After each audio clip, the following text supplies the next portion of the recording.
One. Magandang araw, narito ang latest update natin hinggil nga sa typhoon na si Carina at sa southwest monsoon or habagat na siya naman nagpapalan sa ilang bahagi nga ng Luzon including Metro Manila.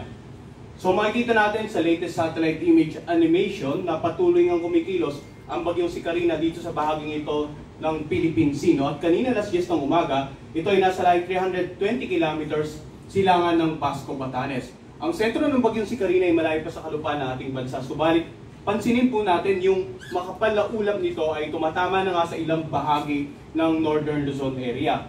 Taglay ng typhoon na si Carina ang lakas ng hangin na umabot hanggang 140 km per hour malapit sa gitna nito. Ang pagbugso naman aabot na hanggang 170 km per hour. Sa ngayon, kumikilos ito pahilaga sa bilis naman na 15 km per hour. So dahil sa kaganapang ito, mayroon po tayong nakataas na Tropical Cyclone Wind Signal number 2 dito sa may bahagi ng Batanes, no? Dito sa Itbayat, Pasco, Mahataw, Uyugan at Ibana. Pag sinabi nating warning signal number 2, makakaranas ng masungit na panahon, mga pag-ulan na pwedeng magdulot ng mga pagbaha, lalo-lalo sa mga low-lying areas, pag-uho naman ng lupa sa mga lugar na malapit po sa paanan ng bundok. Yung mga karagatan sa paligid ng lugar na may warning signal number 2, inaasahan din natin na magiging maalon hanggang sa napakaalon. Samantala yung mga lugar na naka-highlight naman ng light blue, ito naman yung lugar na mayroon tayong tropical cyclone wind signals. No? Sa natitirang bahagi ng Batanes, sa buong Cagayan kasama ang Babuyan Island, sa eastern portion ng Isabela, dito sa northern portion ng Apayao, warning signal number 1 din sa northern portion ng Ilocos Norte, northern portion ng Aurora, dito sa may bandang Pulilo Island, Calagwas, dito sa northern portion ng Catanduanes. Yung mga lugar naman na may warning signal number 1, patuloy pa rin makakaranas sa mga pag-ulan, paminsan-minsan pagbugso ng hangin. So ano nga ba inaasahan natin? Himayin natin yung epekto ng bagyong si Carina sa ilang bahagi nating bansa. Unahin natin yung pag-ulan na dulot nito. Ngayong araw hanggang bukas ng hapon, inaasahan po natin na mayroong heavy to intense rain sa Batanes, Babuyan Island, northern at eastern portion ng mainland Cagayan at Ilocos Sur. Samantala, moderate to heavy, Ilocos Norte, La Union, Abra, Benguet, Apayao, eastern portion ng Isabela at natitirang bahagi ng Cagayan. So pansinin natin, no, yung matitinding pag-ulan na dala ng bagyong si Carina, mostly confined sa mga lalawigan sa northern Luzon area. Samantala, bukas naman hanggang sa Huwebes ng hapon, heavy to intense rain sa Batanes, moderate to heavy rain sa Babuyan Island. At sa darating naman na Huwebes ng hapon hanggang Biyernes ng hapon, moderate to heavy rain sa Batanes. Kasi inaasahan po natin yung bagyo, by Thursday lalabas na ng ating area of responsibility. Ano naman inaasahan nating epekto ng mga hangin na dala ng bagyong si Carina? Kanina nga nabanggit ko, no, yung lugar na may warning signal number 2, makakaranas ng masungit na panahon.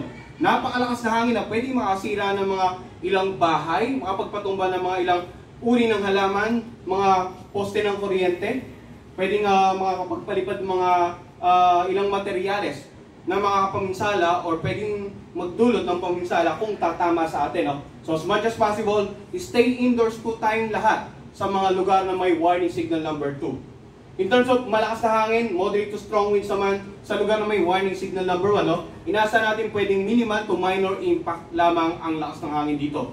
Subalit ganun pa man, lahat po ng mga kababayan natin sa lugar na nabanggit kung may warning signals number 2 and 1, as much as possible, manatili po sa loob ng bahay, patuloy na makinig sa update ng Pag-asa regarding the bagyong Carina at patuloy nga makipag-ugnayan sa kanilang local government at saka mga local disaster risk reduction managers, no, para sa patuloy na disaster preparedness and mitigation measures. Ano naman inaasahan natin na epekto sa mga coastal waters dahil sa bagyong si Carina? Pero isasama na rin natin yung epekto ng pinagsama epekto ng bagyong si Carina at ang habagat sa iba't ibang bahaging karagatan ng ating bansa.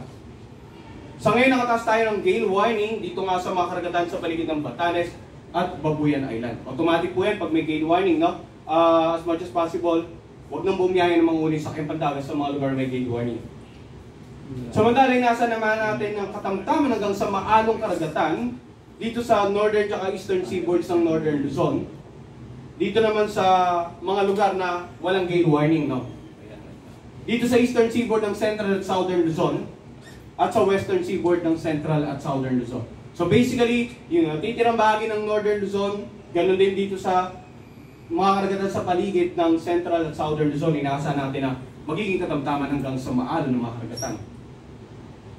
Katamtamang pag-alo naman sa Southern Seaboards ng Southern Luzon, West and Eastern Seaboards ng Visayas at Eastern Seaboard ng Mindanao. So basically, yung maalong karagatan nakakonsentrate po talaga sa Luzon area. Pero iba yung pag-iingat pa rin sa mga kababayan natin na tatawid ng mga bahaging karagatan dito sa may bandang Visayas dahil nga inaasahan natin magiging katamtaman pa rin. At paminsan-minsan, maalo ng mga karagatan dito. So nabanggit natin kanina yung epekto ng ulan, malakas na hangin. In terms of pagkilos naman ng bagyong si Carina, ano inaasahan natin? Within 24 hours, mula sa kasalukuyang location nito, inaasahan natin bukas ay halos nasa northern boundary na ito ng ating air responsibility, no? Sa line 345 kilometers north-northeast ng Itbayat, Batanes.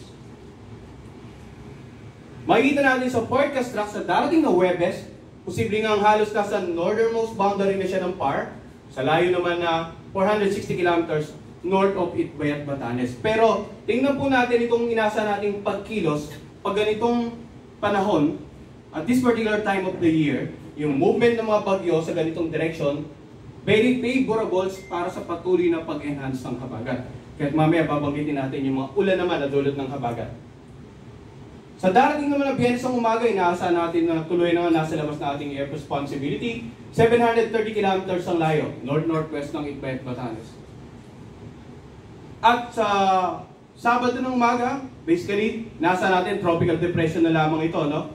Sa layo naman na 1,115 kilometers, north-northwest na extreme northern Luzon. Yan pinasa ang pagkilos ng bagyo. Makikita rin natin na hanggang hindi pa nakakalabas ng ating air responsibility, posibleng typhoon category pa rin ito.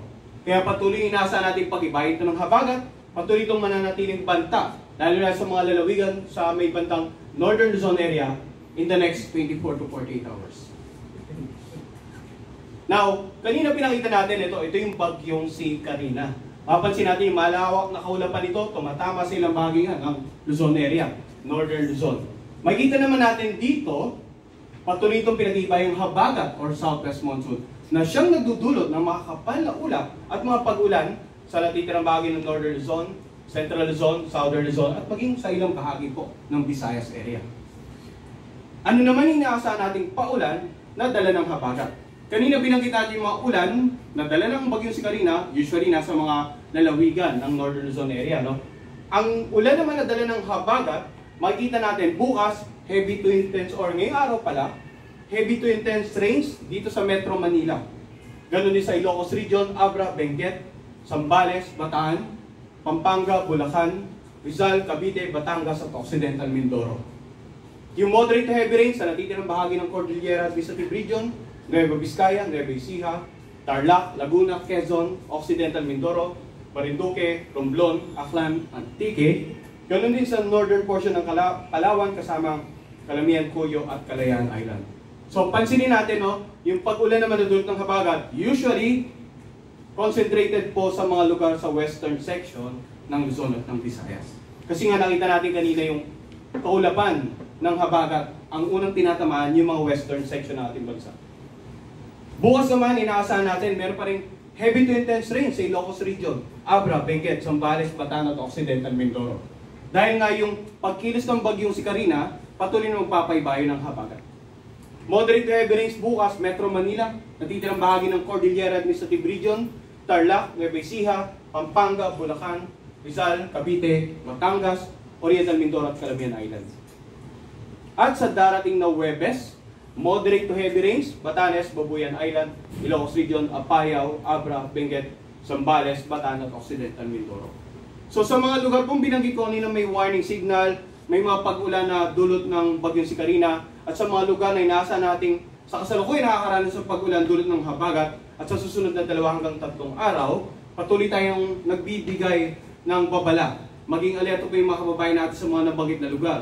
Sa mga posibleng pagba, lalong-lalo sa mga nakatira sa low-lying areas, malapit po sa mga gilid ng ilog or waterways, sapagkat maaaring umapaw na or tumaas yung antas ng mga tubig sa inyong mga waterways. Pag-uho naman ng lupa sa mga lugar na malapit sa paanan ng bundok, sapagkat kung ilang araw na pong umuulan sa inyong lugar, no, posibleng malambot na po yung mga bahaging kalupaan nito at biglang ang magdulot ng mga landslide.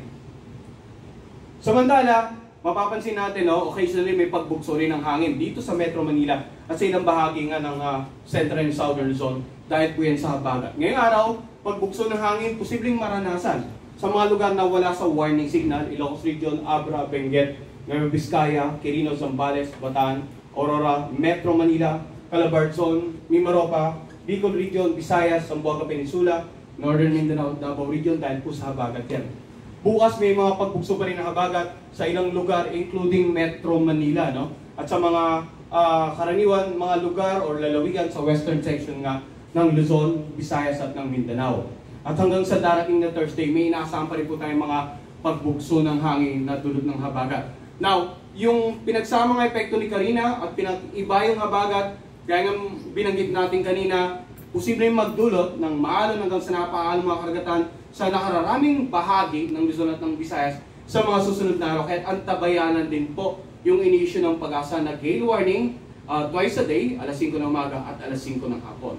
Ang susunod naman po nating update sa bagyong si Karina ipapalabas mamayang alas 5 ng hapon. Para sa karagdagang impormasyon, mangyaring bisitahin naming website bagong.pagasa.dst.gov.ph. Yan muna latest mula dito sa Pag-asa Weather Forecasting Center.